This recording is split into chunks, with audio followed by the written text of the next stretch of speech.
Nicolette Barrett, a career development strategist specializing in resume writing, LinkedIn profile branding, interview prep, and career coaching. I kind of make sure that you guys have all the information that you need to rock out your resume and rock out your career for that matter. This month, all month long, I am talking about resumes, right? It's International Update Your Resume Month. If you have not taken the time to update your resume, you really need to go ahead and take a moment to do that, okay? It's very important to always have your resume available and ready because you never know when an opportunity is going to present itself. And when it presents yourself, you want to be ready. You don't want to have to get ready after the fact because a lot of times people want your resume right away, or you may be passively looking for an opportunity and you have just a couple of days to actually apply for it. The last thing you want to do is throw a resume together because you're under the gun, you're stressed out, and sometimes it's just not your best product. And you're just throwing it out there to the wind and you never know what'll happen. So this is a month you really need to focus on updating your resume. If you're following me on my Facebook, I Rock Resumes page, on my Instagram, and even in Twitter, and also on LinkedIn. And you know how I keep telling you all, if y'all on LinkedIn, please connect with me on LinkedIn. That's where I'm putting a lot of tips out there for you guys so you can kind of tweak your resume and have a focus on it. Summertime is over. It's time to focus on you. So go ahead and take that time that you need to update your resume. So today I have 3 new tips for you to talk about what you need to do to make your resume pop, okay? So sometimes we think about just the formatting of the resume, very structured, very, I guess sometimes very overly professional, but sometimes you need to make yourself stand out. Yes, the content is always important. You know how I always talk about the content. It's about the writing of the resume, not just the way that it looks, but the resume writing is very, very important, first and foremost. After you get that done, then it's time to go ahead and spruce it up to make it pop so you can separate yourself from the actual competition. So some of the things I want to talk to you about, 3 tips. My first tip is think about bolding and or italicizing some text to draw out some key points within your resume. Here are some examples on how you can do that. When you're thinking about the role that you're applying for, say for example, you're applying for a marketing director. When you put in your summary, energized, motivated marketing director, bold marketing director, so they know what you're applying for, what your intent is. You can even italicize that as well. So bold that out so it can draw attention to it. When a resume reviewer is looking at your actual resume or hiring manager, it draws attention. Another way that you can call out some information is results. Say for example, I increased revenue by 49%. I would bold all of that in my clients' resumes. Increase revenue by 49%. I want to call attention to that. Then they can read about how you did that, okay? So take that kind of piece of information, any kind of number or result or percentage, bold that out because when you bold it out, it draws the eye to that information, especially we already know that a resume reviewer or a hiring manager recruiter, they are looking at your resume within 6 seconds? So whatever information you can call out will be very beneficial. So another thing that you can call out, I love adding quotes to my clients' resumes, especially if they're in their performance reviews or a customer sent a letter saying how much they helped them. I'll take a portion of that quote and I will put it in the actual resume to give support to how awesome my clients are. So those are the things that you could do. Put it in there, bold it, and not necessarily bold it. I would italicize that as an actual quote from an actual client or from the boss of the person talking about what their worth is, how great of service they've done, and some work product or what have you. Calling out that information, that adds a little pop to the resume and draws the recruiter, hiring manager, resume reviewer eyes right there, okay? So that's number 1. Bold it and or italicize text to draw out key points within your resume. Number 2, elements. Elements are very, very useful within the resume. If you have a long history of increasing revenue, increasing or decreasing shrinkage, if you work in the retail industry or what have you, you can use a graph, you can use a diagram, You can use any kind of call out sections that actually isolate that information so you can kind of chronicle exactly what you have done.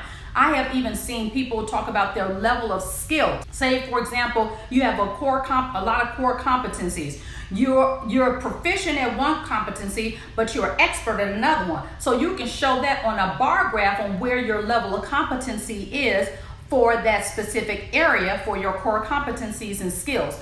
That's another great way of calling out some information to make it stand out actually on the resume, popping that information out. Another thing is call out sections like shadow boxes. Sometimes I'll make a shadow box on the actual resume to call out someone who's very decorated, has a lot of certificates or awards for best salesperson of the year so many years in a row, and all these kind of president's clubs or what have you. Pull that information out and set it to the side. So again, that quick review, when they're looking at that information, they can see all of those accolades that have been awarded to you for any kind of things that you've done in your career. Calling that information out in a shadow box really draws the eye to that area, and it makes your resume pop. And that's what we're talking about. And another thing that you can do in the heading section, when you're doing your phone number, your LinkedIn, your email, or what have you, use the icons. Instead of saying phone number, use the icon of a phone, right? LinkedIn, get on Google, take their LinkedIn actual logo, make it small enough, and pop it right on the actual resume, and then put your LinkedIn address there. Then for your address, you know how you do on your phone, they have that little teardrop, do that. And then email as well. Put those things on there to actually add a little bit of element to the actual resume to make it again pop out. And another thing you can do, play with your bullets. You don't always have to have a circle bullet. There's so many variations of bullets that you can utilize. There are squares, there are check marks, and there are other type of elements that you can also call out for an actual bullet. And one of the things that I tend to do, I love to use checks in my resumes. And if I use the checks, then I would change the color of the check mark, and then I would shadow it or something to draw the eye to it. And so that's another way that you can make your resume pop, and not the normal circle bullet. There's so many other bullets out there. Just do the drop down and look at one and see how it looks to the eye, and use that, okay? And elements, graphs, diagrams, call out sections like shadow boxes, icons for your phone number, address, LinkedIn URL, and check marks as bullets, any kind of variation of that. Last but not least, number 3, color. Do not be afraid of adding color to your resume. Color can really make it pop. Now, I'm not saying have a whole full page of red or something like that, but something that's kind of subtle.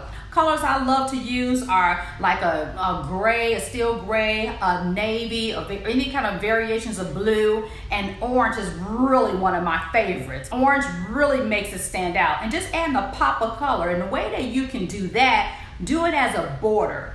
You can do it as a border. You can do it as to separate your sections. Say, for example, you have your experience, your volunteers, your affiliations, whatever. Separate that out. Even the education, separate out with different colors to draw again the attention of the recruiter or the resume reviewer to see that information.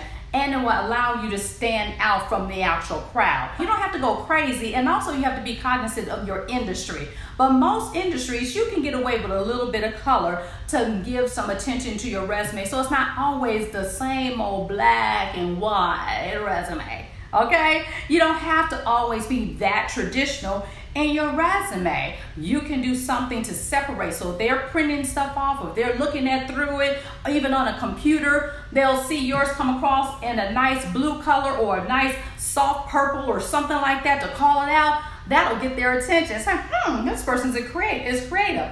And for my creative people, this is something you really need to be doing, because if you're a graphic artist or you're in any kind of media or marketing or something like that, you definitely want to kick it up a notch and show them that you know how to do those things. So don't be afraid of adding color to your resume, because again, you have to do something to separate yourself from the competition. And some of the ways that you can do that is making sure that it's visually appealing to make the information there pop. And that's what we're talking about. Make it pop, pop, pop. Okay, so those are my 3 tips for today 3 tips to make your resume pop. Number 1, again, bold or italicize any kind of information that or that speaks to your results or any kind of highlights within your career, and as well the actual role that you're applying for. Number 2, elements like graphs, diagrams, call out sections, shadow boxes, and icons, and even different types of check marks outside of the regular circle. And color is good to use. Use color within your resume to draw attention. Again, the blues, the grays, and oranges, something like that, to just separate just a little bit of color, just a little bit here, a little bit there. You can take experience, make that a one color, not various colors, but kind of the uniform color to make it stand out. So those are the things you can do, in addition to, like I said, making sure your content is right. So if you have your content type is very good, talking about results, more of a result-oriented resume and not a doer resume, then you will set yourself up for success. Again, this is Nicolette Barrett. I am your career development strategist, specializing in resume writing, interview prep, career development, and LinkedIn branding. So if you ever need any help, go over to my website, irockresumes.com, and you can find out more about the offerings that I have for you guys to help you get your professional branding, your career branding on point. So if you all have any questions or anything that you all would like me to talk about on these weekly episodes, please let me know. This month, we're only focusing on updating your resume because it is International Update Your Resume Month. All right? Thank you so much for joining me always. And I'll see you guys next week, same time, same place. Thanks and goodbye.